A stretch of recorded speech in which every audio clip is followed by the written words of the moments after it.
जय माता रानी दोस्तों, नीता विक्रम परिवार में आप सबका स्वागत है। आप सब पे माता रानी की कृपा सदैव बनी रहे। दोस्तों, आज इस वीडियो में मैं आपको कार्तिक मास के विषय में संपूर्ण जानकारी दूंगी।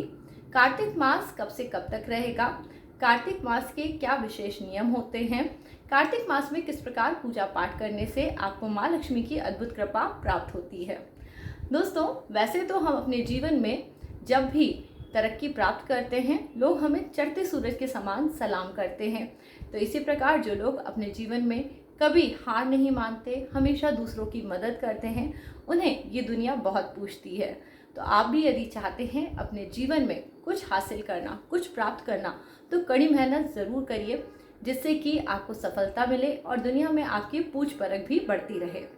दोस्तों, आज इस वीडियो में हम कुछ विशेष जानकारी प्राप्त करने वाले हैं, तो अब वीडियो शुरू कर देते हैं। सबसे पहले मैं जया जी को लखनऊ से धन्यवाद बोलूँगी, क्योंकि उन्होंने लास्ट वीडियो में कमेंट करके अपना नाम और अपने शहर का नाम बताया था। यदि आप भी चाहते हैं मैं आपका नाम लूँ, तो प्लीज़ आप कमेंट सेक्शन में अपना नाम और अपने शहर का नाम ज़रूर लिखिए। दोस्तों, कार्तिक मास के विषय में आपको आज पूरी जानकारी मिलने वाली है। कार्तिक मास कब से शुरू होकर कब तक रहेगा, सबसे पहले ये जान लेते हैं। 28 अक्टूबर 2023 की तारीख से 27 नवंबर 2023 की तारीख तक कार्तिक का महीना रहेगा। जिस प्रकार दोस्तों नदियों में गंगा को प्रमुख नदी माना जाता है, वैसे ही मासों में कार्तिक को पुण्यदायी मास कहा जाता है। इसे विष्णु भगवान का प्रिय महीना भी कहा जाता है।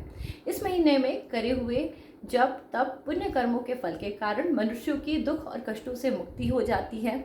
ऐसा माना जाता है जिन लोगों के जीवन में कोई भी बहुत बड़ा कष्ट या दुख चल रहा हो, यदि वो भीष्म पंचक के व्रत कर लेते हैं तो उनके जो दुख होते हैं वो कट जाते हैं।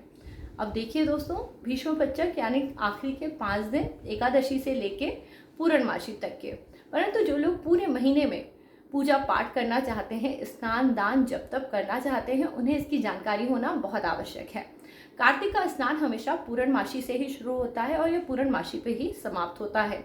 कई लोग प्रतिपदा की तिथि से भी यानी कार्तिक महीने को बताते हैं, परंतु हमेशा अश्विन पूर्णमासी से ही कार्तिक स्नान प्रारंभ करा जाता है। तो कल यानी 28 अक्टूबर को सुबह के समय आप यह स्नान प्रारंभ कर सकते हैं।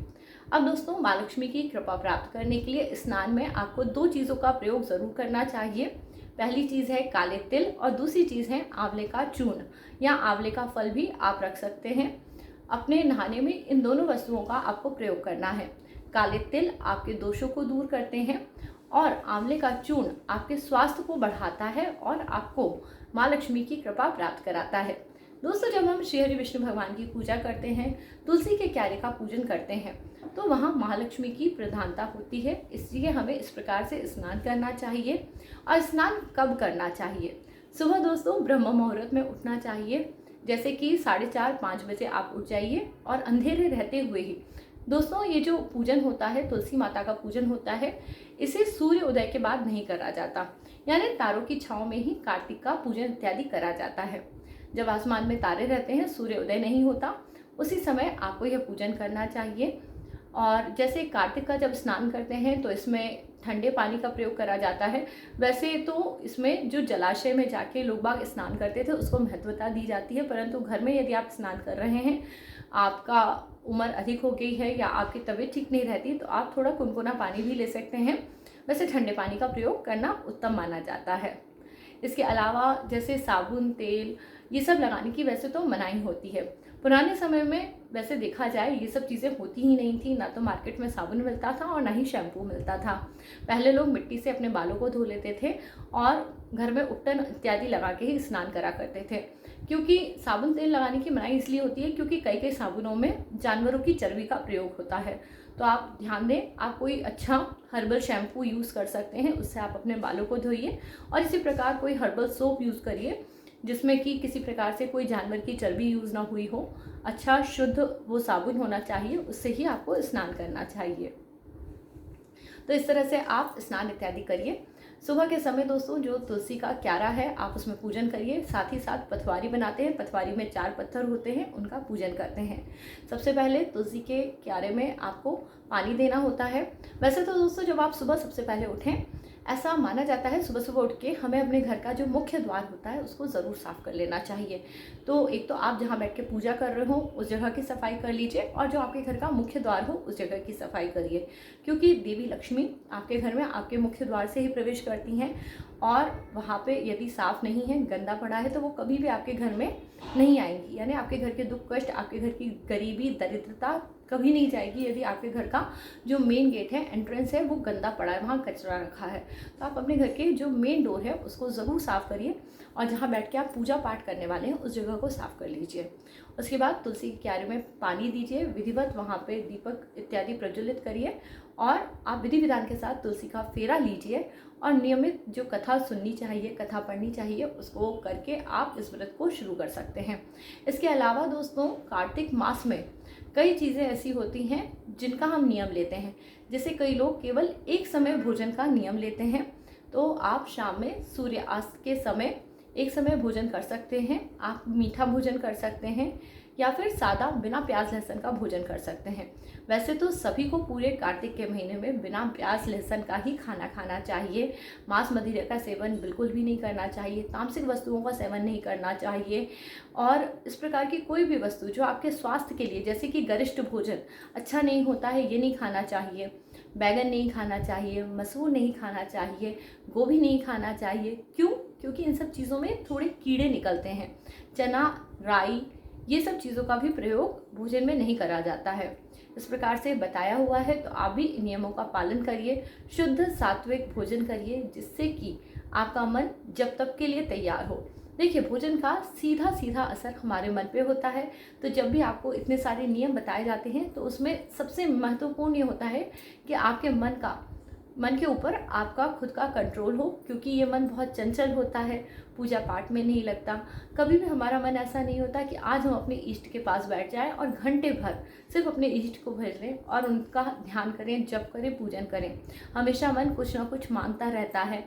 ये विषय वस्तुओं की जो खोज होती है, या जीवन में कुछ ना कुछ पाने की एक ललक होती है, ये कभी जाती ही नहीं है। तो अगर आपका मन सात्विक विचारों से भरा रहेगा, तो पूजा पाठ में आसानी से लग जाएगा। इसलिए भोजन इत्यादि का नियंत्रण रखें, समय से सोएं, और कई जगह ऐसा बताया जाता है, और जब हम पूजा पाठ या कोई व्रत नियम लेते हैं, तो हमें उस समय पे ध्यान देना चाहिए कि किसी प्रकार से भी हम ब्रह्मचर्य व्रत का पालन करें, या ऐसा कोई काम ना करें जो तामसिक हो। तो जो लोग इस समय पे पूजा पाठ कर रहे हैं, उनसे मैं यही बोलूँगी, आप ब्रह्मचर्य व्रत लें, अपने घर में पूजा पाठ करें। जिस घर में बहुत ज़्यादा दुख कष्ट गरीबी रहते हैं, उस घर के सभी लोगों को ब्रह्म मुहूर्त में उठ के स्नान करना चाहिए। पूजन पाठ यदि आपसे संभव हो तो करें, पर सुबह के समय जल्दी ज़रूर उठना चाहिए। यह आपके स्वास्थ्य के लिए भी अच्छा है, और आपके बुद्धि के लिए भी बहुत ही अच्छा है। इसके अलावा दोस्तों, कार्तिक में पूरे महीने में कई लोग भूमि शयन करते हैं। देखिए, भूमि शयन भी एक तरह का तप होता है। जितना हम अपने इस शरीर को तपाते हैं, उतना ही हमें पुण्य फलों की प्राप्ति होती है। तो अगर आपका शरीर साथ देता है, तो आप भूमि शयन भी कर सकते हैं। किसी न किसी प्रकार का दोस्तों, जब जीवन में बहुत घोर कष्ट आए या दुख तकलीफ रहे, तब ज़रूर हमें नियम लेना चाहिए। इसके अलावा कुछ लोग मुमुक्षु होते हैं, यानी जिन्हें मोक्ष प्राप्त करने की अभिलाषा होती है, जिन्हें ईश्वर को प्रसन्न करने का बहुत मन रहता है, तो उन लोगों के लिए भी ये नियम बहुत अच्छे हैं। पहले के समय में ऐसा माना जाता था, कई लोग कार्तिक का व्रत उपवास करते थे, और इस व्रत के कारण जब वह किसी गंगा घाट पे जाके, या चातुर्मास का नियम लेके किसी नदी के किनारे जब वह वहाँ रहते थे, उस समय पे यदि किसी बीमारी के कारण उन लोगों की मृत्यु होती थी, तो उन्हें मोक्ष की प्राप्ति होती थी, और स्वयं श्री हरि विष्णु भगवान का रथ उन्हें लेने आता था, और उनके पुण्य कर्मों का उदय हो जाता था। तो दोस्तों, यह जो शरीर है, तन मन धन सब कुछ ईश्वर का दिया हुआ है। इसे ईश्वर के चरणों में यदि आप लगाना चाहते हैं, कार्तिक स्नान करना चाहते हैं, पूजा पाठ करना चाहते हैं, तो इस वीडियो को आप देखिए।